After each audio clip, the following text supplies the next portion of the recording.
And we are live.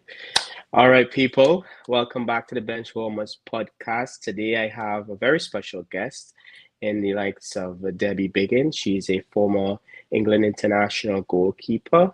And purpose of her coming onto the show, this is hopefully going to be an eye-opening segment where, she's going to talk about what it was like being professional footballer in the mid 90s and all the struggles that they had to face.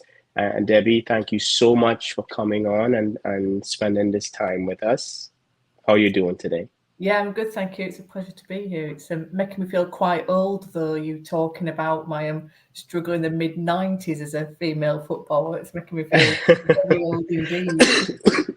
Back when Arsenal were a good team and kind of getting back to that point again now. Well, yes, we'll see. We'll see come the end of May if we're able to really push on for the title. Been having a few hiccups as of late. A little bit of a wobble, we would call it that.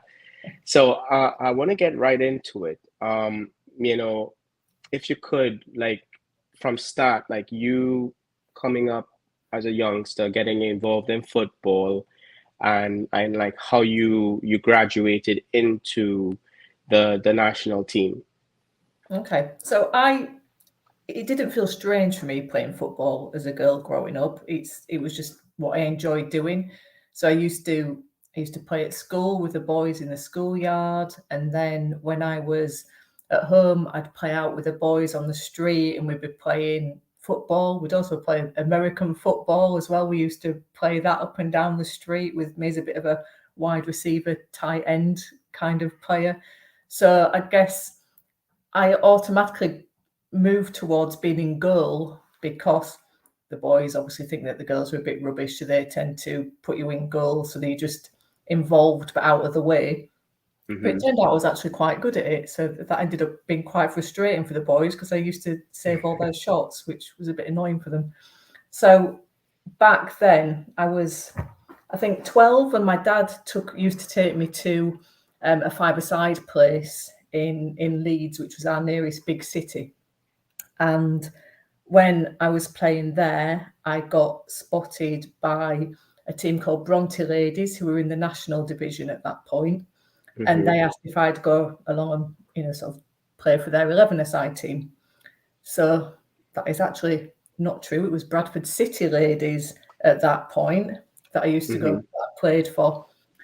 And you had to go straight into the open age team because we didn't have under 18s, under 16s, under 15s, under 14s. Women's football just had women's football. Okay. So I was 12, edging on 13, and playing against, 30-year-olds. So obviously it's quite a physical difference at that point because you're only 12 and you're in goal and there's some quite big, hefty ladies trundling towards you. Yeah. But I really enjoyed it, and again got quite good because I got some coaching from the managers that were there and learned more about how to be a goalkeeper and your positioning and things, because when you're playing with boys on the street, you're just there to try and stop the shots, but learn a lot more about the tactical side of it. And it was from there, they were in like just a regional league, just like a local league. And then Bronte Ladies were the team that then asked me if I'd go play for them, and at which point they were in the national division. So that was one step below the Premier League that we have now. Right. So that was like the second highest league in England, and I went over to play for them when I was 15, 16. So again, that's like the national league.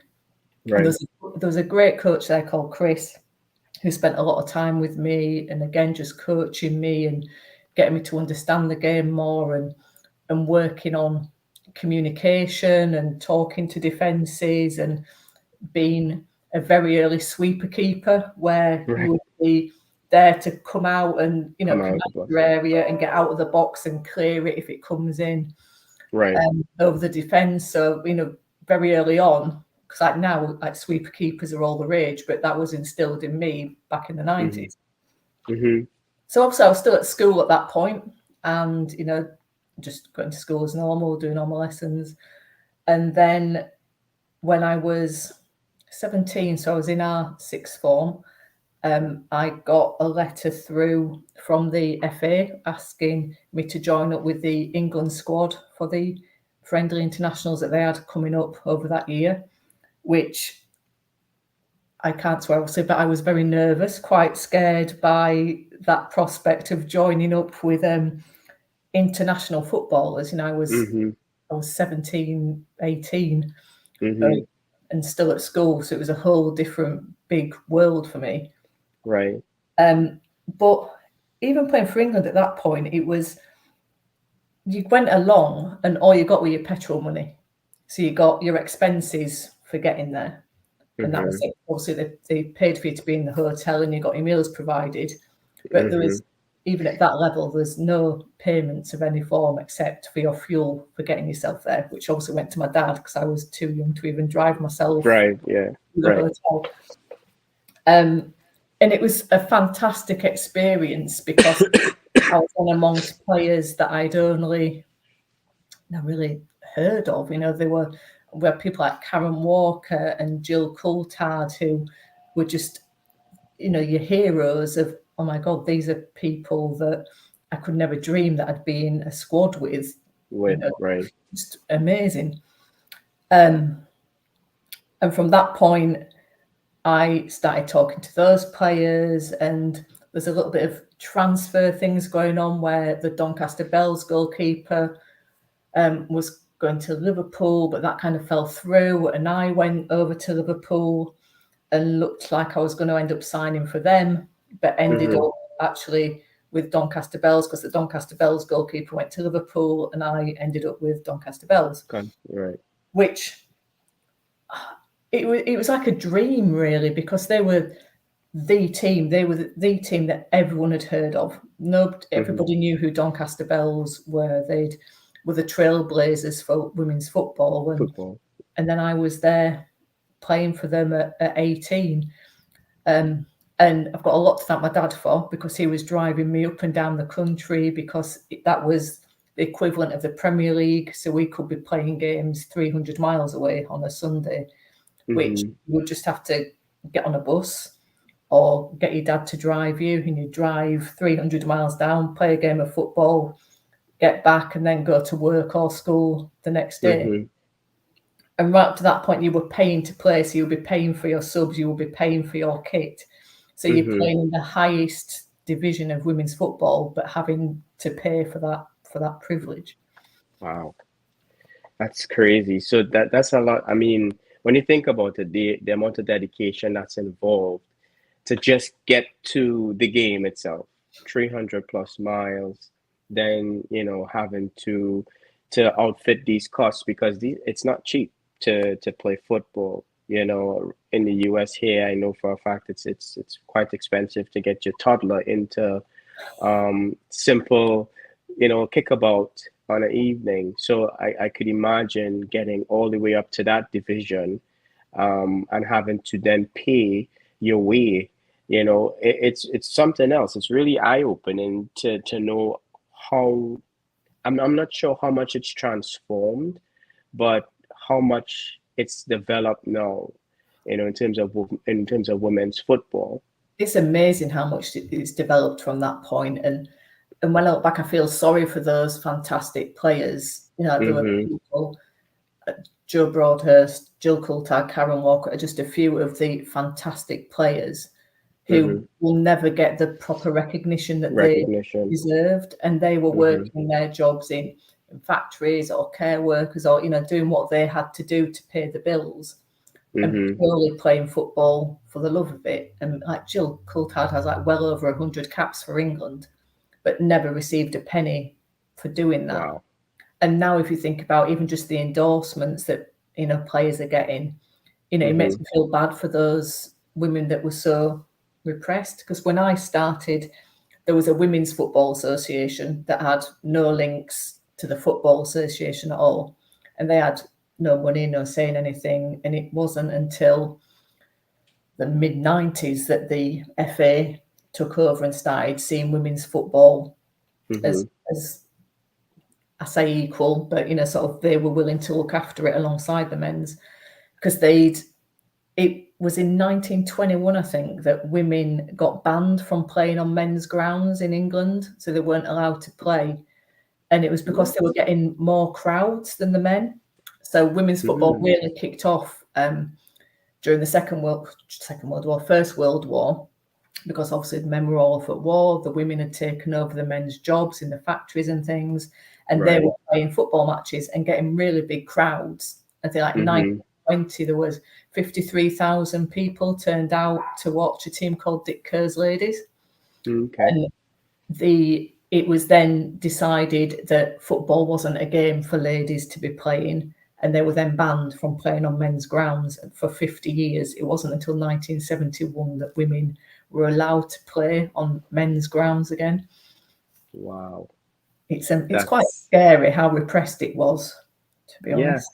And you bring up a good point there. It's very repressed, in the sense that, like, now you see there's a lot of TV money. There's Champions League, there's Premier League, there's La Liga versions of it, and all these different things. But so many players that were there playing, having to hold down jobs, take care of their family, and still try to break into a professional environment, or have the authorities create a professional environment that would, put out some sort of payment, if you will, for these players to become a full professional, a full professional that does not have to wake up on Monday morning after playing a game of football 200 plus miles away. It's really something. I see we have a couple comments here coming in. Judge Dread the Law. This is one of my guys that we have in our little group here. Big up, Debbie. But it's it really, you didn't see what a struggle it was, I guess, because you were just playing because you loved playing football, and that's what you wanted to do. And I played it because I loved playing, and I was lucky enough that I was good enough at that stage to play at the highest level. But for me, it's really sad, because in the end I had to make a choice over whether I carried on playing football at that level, which I loved doing, or whether I went and earned enough money to pay my rent and do those things. And I ended up having to make the choice that I needed to pay the bills more than I needed to play at that level. And I had to drop down a couple of levels too, because I couldn't put the time into the training that was required for no money. Right. It's one of my regrets, really, that what would have happened if I'd have carried on with it. I'm just about young enough that I could maybe have got a couple of years in the professional league, but it would have been a bit touch and go at my age. But it's well, I mean, for goalkeepers, I believe that they get better over time. I think the younger the goalkeeper, it's not that great. You make rash decisions when you're younger. Pardon me? You make rash decisions when you're younger. Yes, you do. You do. You go, you come off your line too early. You make bad decisions as a young goalkeeper, and you can only get better with time. Yeah. So now, looking back at it, do you feel as if you would like to get involved in some way, if it's a coaching capacity or a mental capacity within the women's game, in the realm of women's football? I loved playing, and I still love playing. And I've played up and I still play like 5-a-side now, but I ended up playing 11-a-side mainly with men's teams, to be honest, and playing charity games and things like that. And I've been very lucky that my career came out of playing football. So I was a coach at Doncaster Rovers, and I was a coach at Burnley when we were looking after the kids and coaching there. And because I played for Doncaster Bells, we had a man who followed us for a season and wrote a book about the team called I Mm-hmm. Lost My Heart to the Bells, which is a fantastic book if you ever get a chance to read it. Okay. So he followed us for the whole season. That's all about the players, exactly what they were going through, what they were trying to Mm-hmm. achieve, the struggles that they had. So that's I Lost My Heart to the Bell by Pete Davis. He also wrote a book about Italia 90 that's very good. And because of that, a woman read that book and then wrote a TV series called Playing the Mm-hmm. Field, which was Mm-hmm. focused on a fictional version of the Doncaster Bells. Right. So I went along there because I wasn't working at the time, and I ended up doing all the coaching and all the football choreography for the season, so teaching all the female actors to be able to play football, and then doing all the choreography for the TV scenes. Right. So I was very lucky that I still managed to get a career out of football, even though it wasn't playing football. Mm-hmm. So now I'm at a stage where it would be a bad move for me to change my career back. So all I can do is do it for the love and play when I can, and just try and support Mm-hmm. the women as much as possible now going forward. I see. I see. I mean, I wouldn't know if you would say if it's a calling, put it in the sense that it's a step backward. You never know; it could catapult you into some of the biggest leagues. Yeah, I think that now I just wouldn't have what it takes at that level, because I've been out for so long Mm-hmm. that I think I would have missed a lot of those techniques of training and things that will be needed in the highest leagues now. So I Mm-hmm. think, I used to manage a team in the lower divisions a long time ago, but I think now my time has passed and I Oh need to no. leave. Yes, it's sad but true. So I know you mentioned a few things about like kits and stuff like that. I wanted you to also, enlighten the viewers. This being a part of women's football, it did not necessarily come with massive kit, sponsorships, stuff like that. So I wanted you to like dive in a bit in terms of like what exactly was that like? How is it happening? How Well, did that happen for you guys? it was very much a case of you could only buy men's football kits. There was nothing that was kind of more tailored towards a woman's body shape. So you Right. just ended up with the big baggy shirts and shorts, and it's like a Mm-hmm. small men's short was still massive on us. Mm-hmm. Um, and when we joined up with the England team, you Mm-hmm. literally got the kit that was there for the men. So I was wearing the same shirt in my England photo that David Seaman was wearing. So David Seaman is a lot bigger than me. Wow. It was like tucked into my shorts and rolled over like 4 times because it was massive. And most women's teams didn't have any sponsorship at all. You might be lucky if you got a local company who would pay for the kit for you. So they might pay Mm-hmm. £300 to buy the kit and have their name printed on it. But there was pretty much nothing in terms of support for women's team and sponsorship. Nobody was interested because nobody was going to watch it. Mm-hmm. Doncaster Bells were really lucky. They had a guy called Rob Cantecchi who put a lot of money in out of his own business to try and pay for the coaches for us, as in the Mm-hmm. buses for going to games. Mm-hmm. And he put a lot into it, but that was because he loved the game and really wanted to. So there's nobody who was doing it from a business perspective.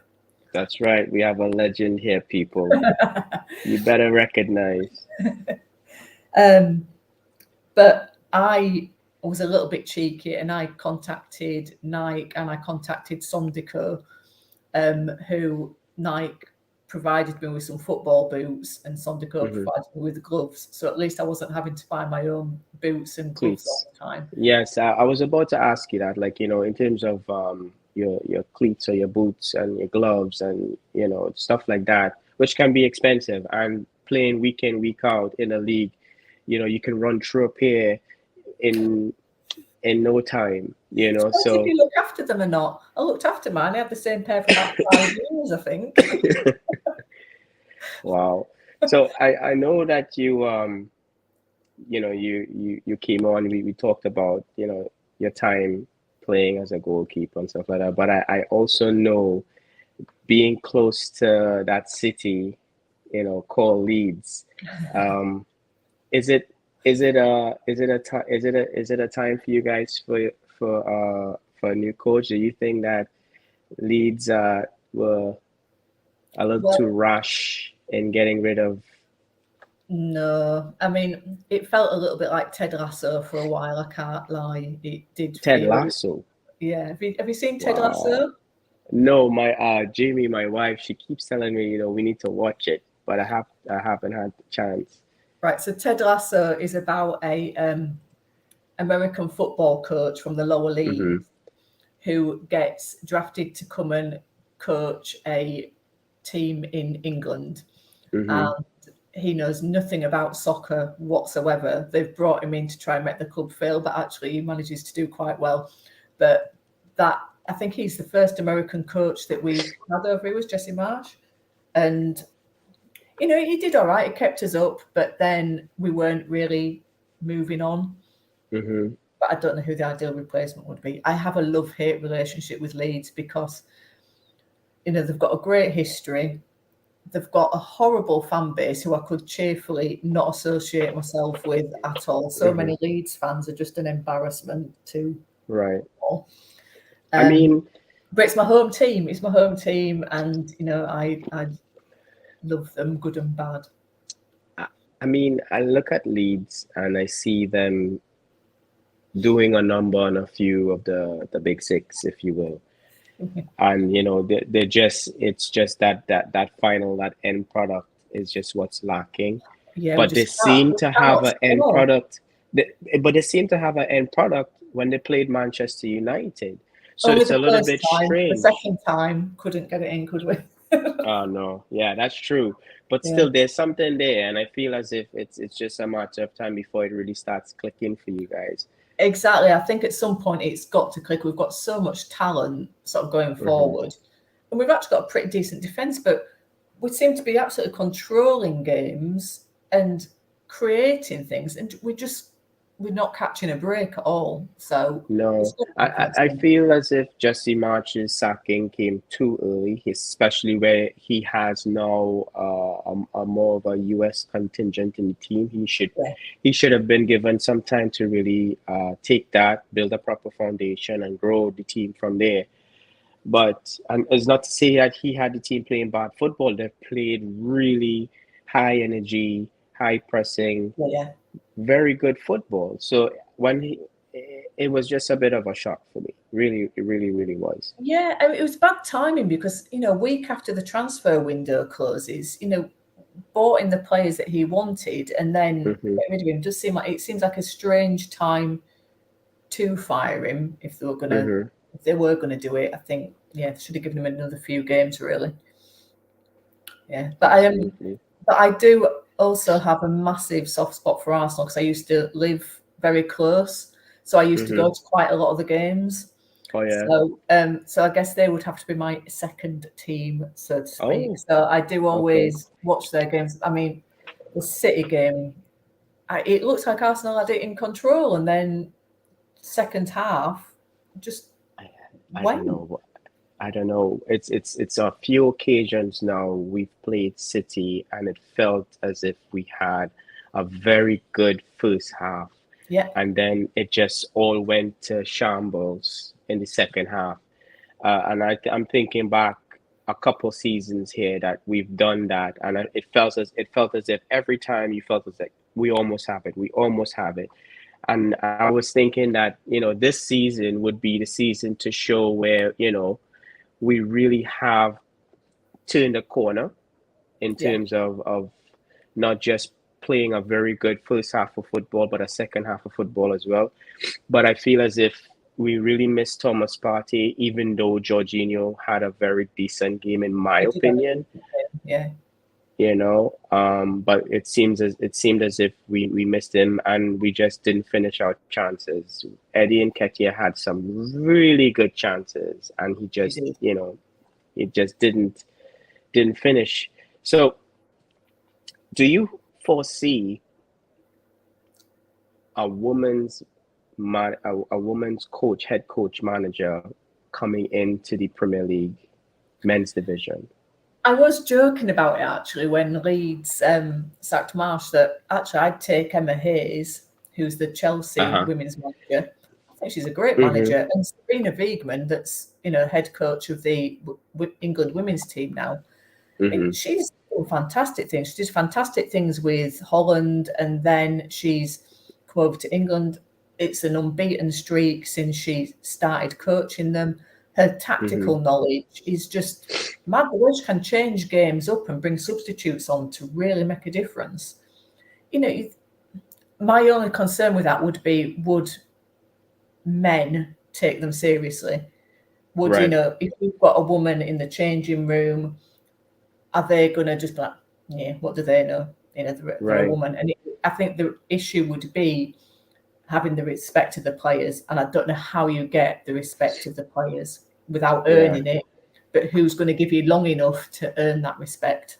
I think In would be that the respect, there will be a lot of egos to deal with, especially. But in the NFL, there are a few women coaches inside the NFL currently. They may not be to the top, but they're in charge of different areas, whether it be defense, offense, yeah. that type of stuff. And you're talking about some 250 plus pound real type players, and you're going to have to try to manage that. I mean, I don't think I can't see it being a completely far-fetched thing. It's just there's a lot of prima donnas Oh in the yeah. Premier League. And Yeah. that's the issue that I have with men's football sometimes as well, and why it took me a long time to start watching women's football and enjoying it, because there was Hmm. still a little bit of bitterness there from me in some ways, that Right.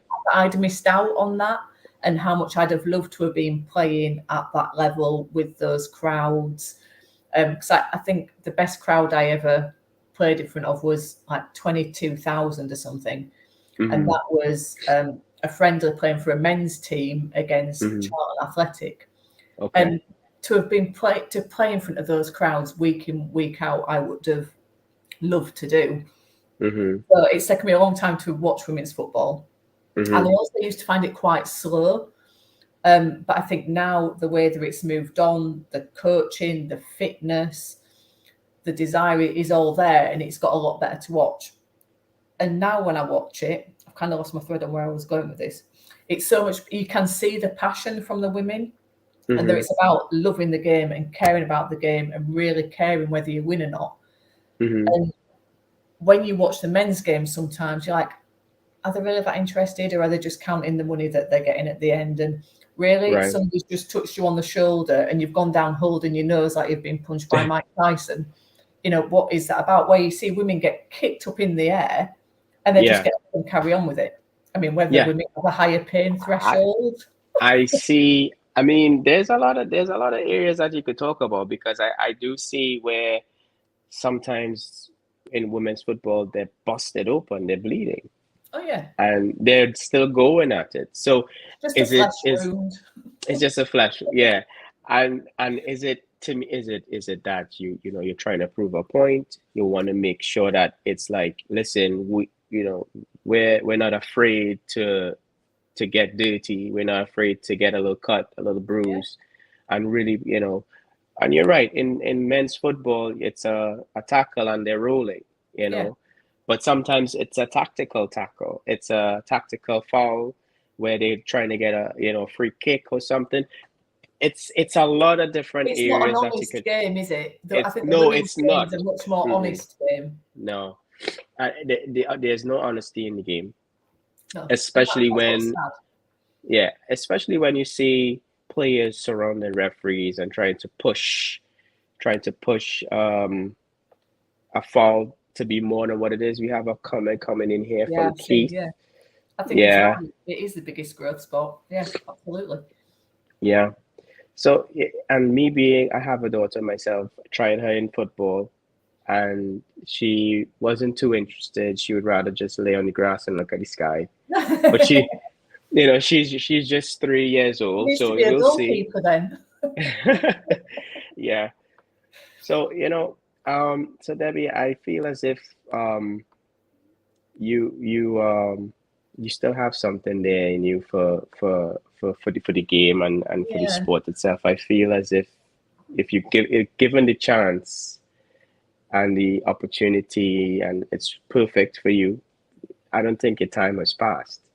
Yeah, you see, but I want to play. I'm very competitive and Okay. I want to play. And even now, when I'm watching games, I'm like, I could have saved that. I would have been out and I'd have got that. And I so think in my head, I can still do it, but I know that the Mm-hmm. body can't. It's so unfit these days that I Mm-hmm. just don't have that same level of fitness that you need now. And for goalkeepers were the weakest position in women's football for a long, long time. Okay. And they're still probably the weakest position because it's unusual to get a woman with that height and stature that can fill a goal. And it's, you know, you tend to be smaller, more petite. I mean, I'm only 5'7", so that's a Mm-hmm. lot of goal to try and fill. Mm-hmm. But I was never scared to stick my head on the end of somebody's boo or get involved. And the amount of times I've been kicked in the head and various bits of my body, and I think that is what was always lacking from women goalkeepers was that idiocy to be able to throw yourself onto the flying boots and be willing to take a kick to the head. So Absolutely. Yeah. I still want to do it, and in my head, I'm still good Mm-hmm. enough to do it, but I don't think the body's good enough to do it anymore. Oh no. I see Keith coming in here. I was watching England versus Argentina with my daughter in the World Cup a few years back, and Lucy Bronze was getting battered. Willow turned to me and said, "She doesn't roll about like the men in her." It's true. I mean, Lucy Bronze. I mean, she is well hard. I think she's I think at the minute she is probably the best. Is she a left back or right back? I think she's the best left back in the world, men or women. I think she's such a complete player. Mm-hmm. She can tackle, shoot, isn't fearful, has got pace, has got ability, has got the maturity, Mm-hmm. it's got the tactical nous. I think Lucy Bronze is one of the best players in the world, male or female, at the minute in defence. But by the sounds of it, I mean, you're not that far from in terms of you know, with Arteta in terms of his because sometimes he probably is on the touchline there and he feels he could just strap up his boots and put on shin pads and put on a kit and run on the field. I mean, what's holding you back from being on the touchline and really go, like expressing yourself from there? I would always think that I was better than the one doing it. I just don't think I've got that ability to be a step back from it. I'd love to say that I could and that I've got something to Mm-hmm. pass on, but I just know that I'm the one who wants to be playing, not coaching. And I would do it as a one-off basis. I've done that before, but week in, week out, I don't have the tolerance to just be on the sidelines. Oh no. The head wouldn't Ah, allow me to do it. I mean, you're gonna have coaching sessions. You're gonna be able to really drill your point into these players. I could see it. I could see it. I do that at work now instead. Yeah. So how have you transitioned from being a professional athlete to now being in a career such a place like the BBC? Well, like I say, I was very lucky that playing football led me into that career because then going from doing choreography on different shows and things of the Mm-hmm. football, doing the football coaching, led me into being an assistant director, and then has allowed me to move up to sort of being a production executive now that's in charge of a lot of shows. So, but as my colleagues will know, my kind of competitive nature and my bossiness that comes with being in goal. Because if you're a Mm-hmm. goalkeeper, you are telling your defence what to do all the time, and when they're not doing it, and when players are tracking back, you're Mm-hmm. yelling at them constantly for not pulling the weight. So I think that that has come forward into my workplace, and I have all the same mentality of being, of teamwork, really strongly believe in teamwork and leading a team and leading by example. So I think all the things that I learned from my coaches and from playing football at the top level has allowed me to bring that into a workplace, and has actually allowed me to be really successful in the workplace instead. Okay.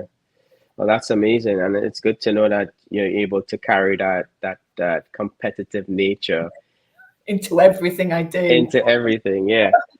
My best friend calls me the genetically bred sports witch. He's a big Arsenal fan. Oh yeah. Because like literally, I beat him at every single sport he can. Table tennis, badminton, football, squash, table football, literally anything I Oh will wow. pick up and beat him at. I think it's 72 games in a row I've beaten him at table tennis. Oh my goodness. This guy's not representing the club well. No, he's not. Bless him. He's a big fan though.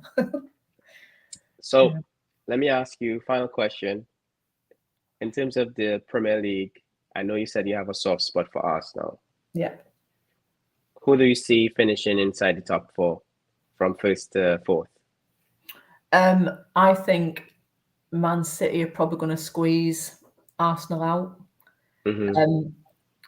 I think sadly that Arsenal may have peaked for this season now, but when Jesus comes back, that might give a little bit of a push to get back on again, and you've still got City to play again, so could do it. But my gut's telling me that Man City might just sneak first, Arsenal will be second, and then it'll be Man United in third, I think.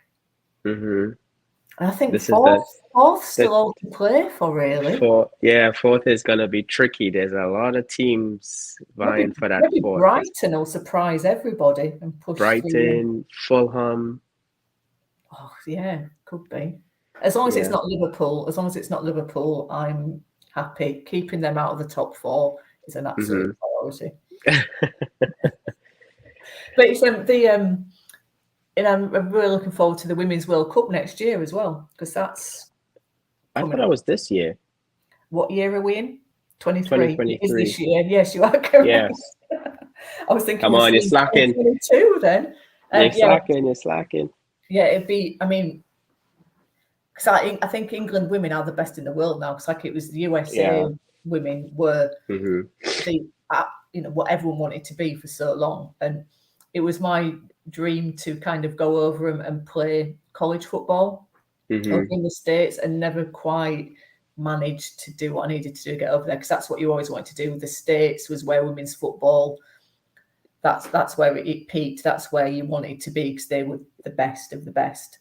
And but now I think England have just started to sneak ahead, but it's a rebuilding for the US at the minute. I think, it's kind of a bit of a switching over from the old guard to the new players coming through, whereas England's got a bit of a consistency now with the players that are there. I think that the World Cup next year could be very interesting between the States and England as to who'll sneak. I think so.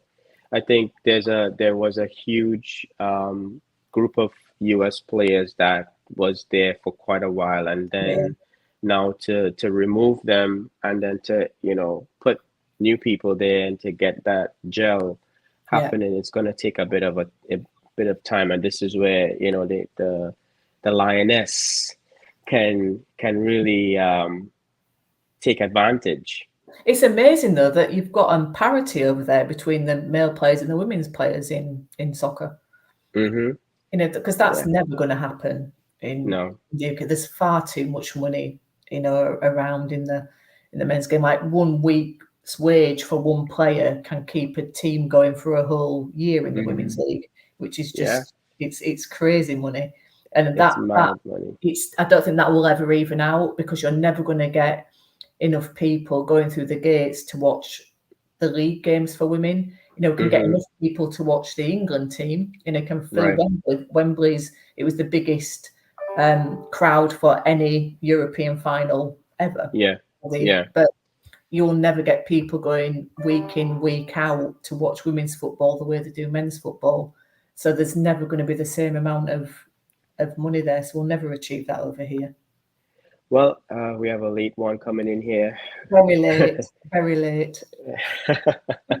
So my dream this year would be Leeds staying up and not getting relegated, Arsenal winning the league, and England winning the World Cup. That would be the perfect year, I think, for this season. Say that one more time.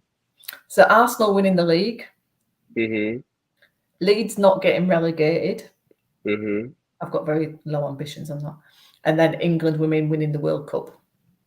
That's what's gonna happen this year. That would be the perfect scenario. Okay, y'all, people, you've heard it here first. To my viewers, thank you guys for joining us. Debbie, thank you so much for taking the time Anytime. and spending these moments with us and enlightening everyone on the struggles that was there, and there were some struggles, real struggles. Yeah, I got transferred for a Mars bar and a packet of chips. What? That's the kind of things we were talking about back then. That's there's no transfer money. It was literally a little post-it note and a Mars bar, and we'll have you. Oh my word! Well, see, and this is it. I don't think there was enough respect given to the players, to the gender that's playing the sport. And I think once the sport is involved, there should be same level of respect across the board. Yeah. Well, hopefully we get to that point one day. Yes. Yep. Yeah. Well, again, thank you guys for joining us. This was the Benchwarmers podcast. Debbie, it was a pleasure. I hope to have you back on very soon.